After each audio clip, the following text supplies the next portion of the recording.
After Ram left his father's presence with these words, the stricken king lay prostrated in speechless sorrow, and it was some time before he could muster his faculties sufficiently even to think.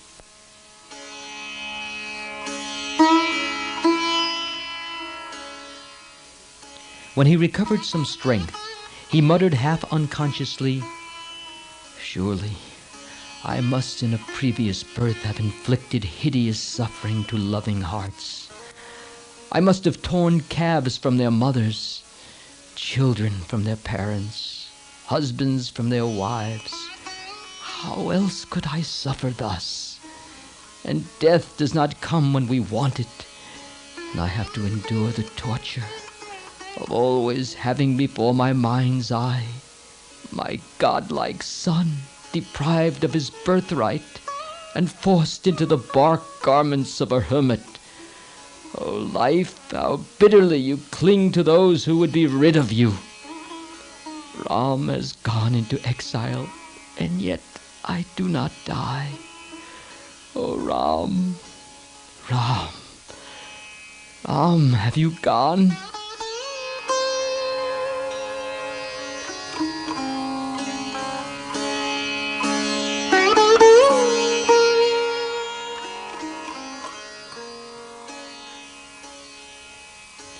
A little later, his mind clearer, the king said, "Sumantra, get ready the chariot and take my sons and Sita to the frontier of the kingdom." Lakshman touched the feet of his mother Sumitra and uttered the single word, "Mother." She embraced him, kissed his head, and said, "Your devotion to your brother has filled your mother's heart with pride and joy. It is your duty, child, to guard and serve Ram. Always stand in vigilant watch by Ram's side in the forest. Your elder brother is to you both preceptor and king. This is the dharma or duty of our race. Go with my blessing, Lakshman. In the forest, regard Ram as your father, and look upon Sita as your mother, and the forest will be to you as Ayodhya. Go cheerfully, my dear son, and God bless you."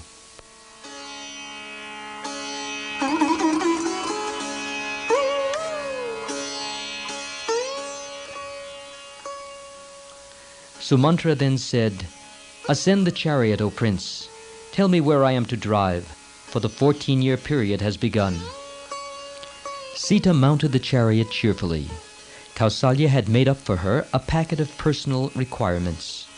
The shields, bows and arrows, and other weapons of the two brothers, together with pickaxes and baskets, were placed in the chariot. Ram and Lakshman ascended the chariot, and Sumantra drove it forward.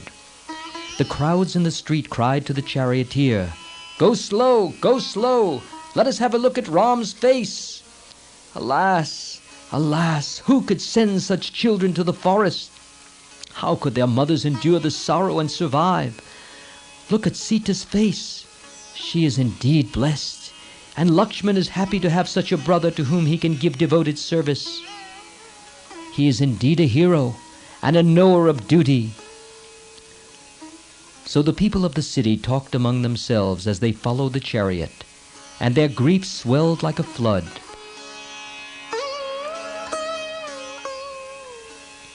Ram was urging the good charioteer, "Faster, faster!"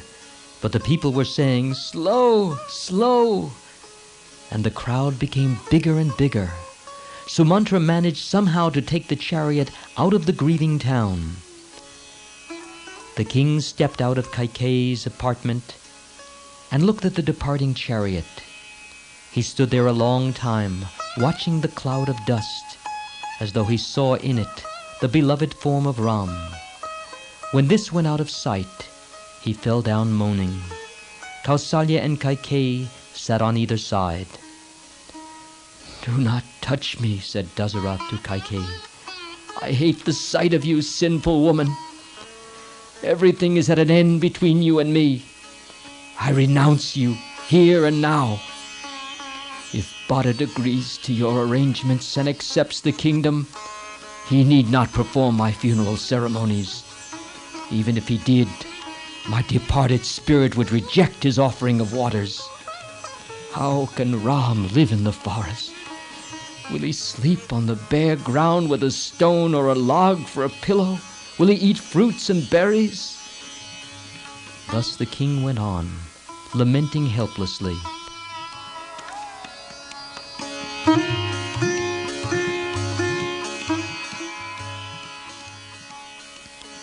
Sometimes he would turn to Kaikeyi and say, "May you be happy in your success. Long may you live, a happy widow." Heartbroken and empty, like one returning home from the cremation ground, he entered Kaikeyi's apartment by force of habit. Then suddenly he said, "No, not here. I will go to the dwelling of Kausalya." And so he did, and there he lay, waiting for his end. At midnight he said, "Kausalya, are you there? Touch me with your hand. My sight is gone with Ram."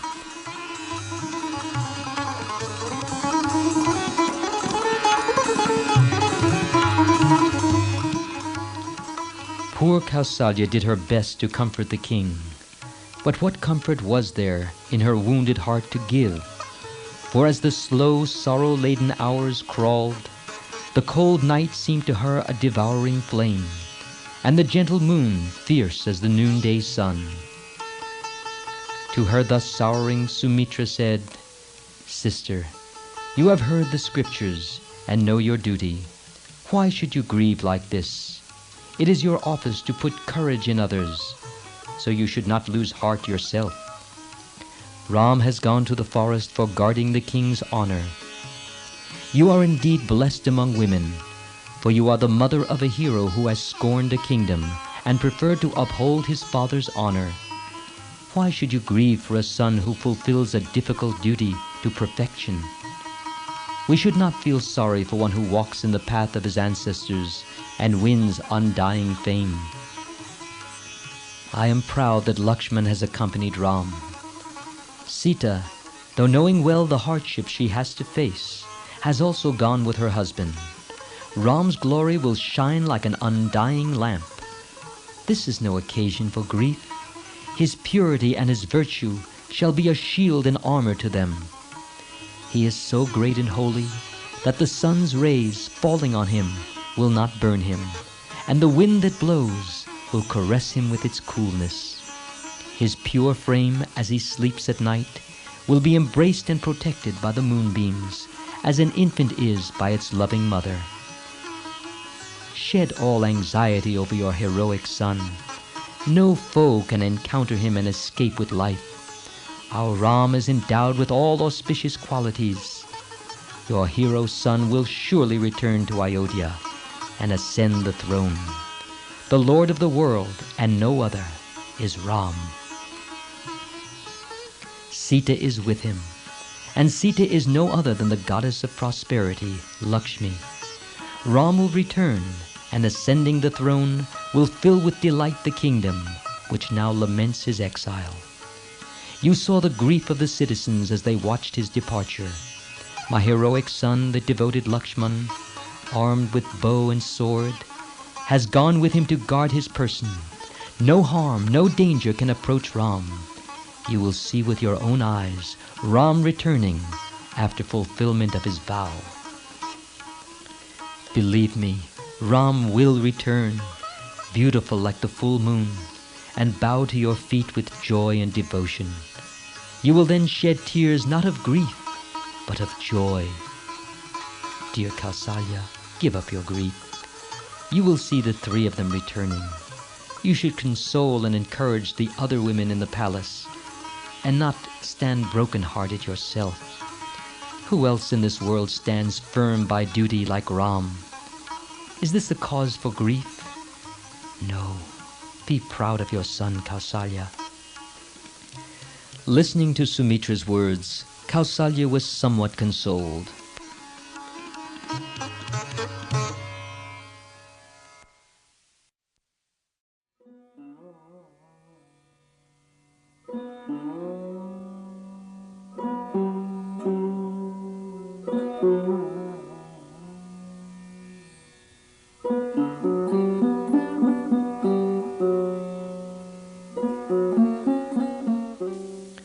The people of the city followed Ram's chariot in a huge crowd. They tried to stop the chariot, shouting, "Do not go to the forest! Return to the city!" But Ram replied, "I am going to the forest to uphold my father's word. There is no place for sorrow here, and you should not seek to hinder me." But the people would not listen to him, and went in crowds after him, shouting wildly, "Do not go to the forest! Do not go to the forest!" Ram stopped the chariot and addressed them with his eyes full of love for them. "Citizens of Ayodhya, I know the love you bear for me, but you will show it best by transferring it on my behalf and at my behest to my beloved brother Bharat. Nothing else will please me more.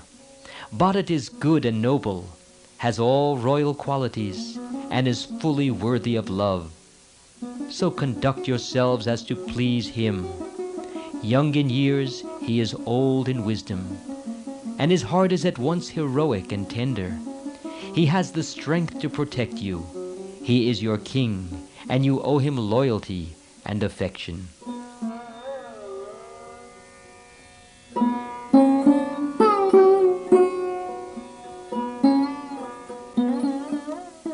"I am going to the forest to fulfill my father's word, and the king has appointed Bharat as regent. He is in every way fitted for that position. You and I alike should obey the king's words. You should go back and try to mitigate the sorrow of my father at parting from me."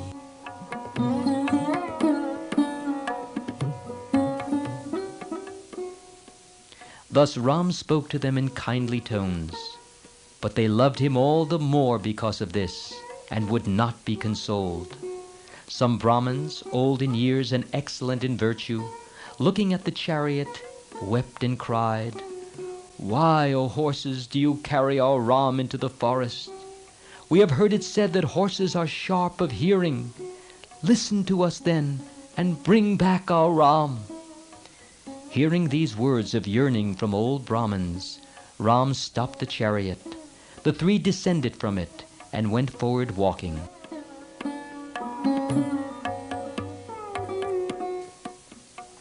The common people, leading citizens and wise elders, why even the birds on wings, tried to prevent Ram from going to the forest.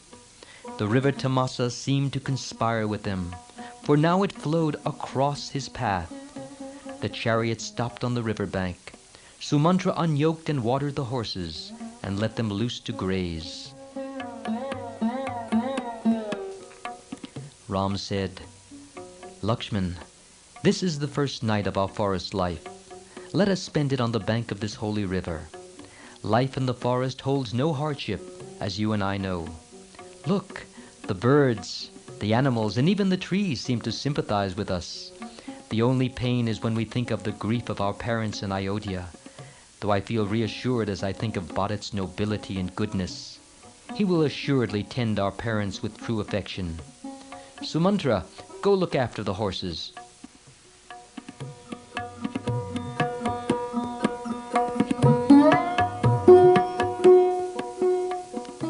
Then Ram offered the evening prayers by the river and said, "Let us fast on this first night of our forest life, Lakshman. Your presence by my side rids me of all care." Lakshman spread some grass on the ground for Ram and Sita to sleep on, but he himself spent the night in vigil, talking with Sumantra.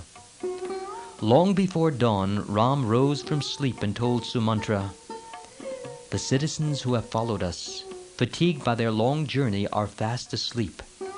I am deeply moved by their affection, but I cannot permit their love to force me to go back. Let us therefore move on now, while they are yet asleep." The horses were harnessed, and the chariot slowly crossed the river.